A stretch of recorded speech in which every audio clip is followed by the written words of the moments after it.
Jangan kita terima fahaman-fahaman yang tidak berselari dengan Ahlus Sunnah wal Jamaah, yang mendakwa bahawasanya Allah beranggota badan dan duduk di langit atau tersebar di semua tempat seperti udara. Tak. Ulama Perak yang masyhur seperti Sultan Iskandar Shah sendiri, Ibnu Sultan Idris Shah, yang mana dia sendiri daripada ahli ilmu, dia menulis kitab berjudul Ar-Risalah Al-Iskandariyah.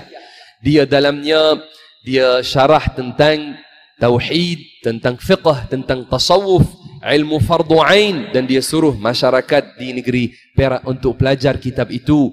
Dia syarah tentang sifat 20, tentang aqidah Ahlus Sunnah wal Jamaah, yang ia perkara yang paling utama yang kita perlu ikut baginda padanya. Sifat 20, mengenal Allah, kewajiban yang paling besar. Al-wujud, Allah ada. Al-qidam, tiada permulaan bagi kewujudannya. Al-baqa, tiada akhir bagi kewujudannya. Mukhalafatuhu lil hawadith, Allah tidak menyerupai sesuatu, bukan seperti manusia, bukan seperti cahaya atau kegelapan, tidak bersifat dengan anggota-anggota badan, tidak bersifat dengan warna dan saiz dan panjang dan lebar. Bahkan Allah Ta'ala tidak menyerupai sesuatu. Laisa kamithlihi syai', dia tidak seperti sesuatu.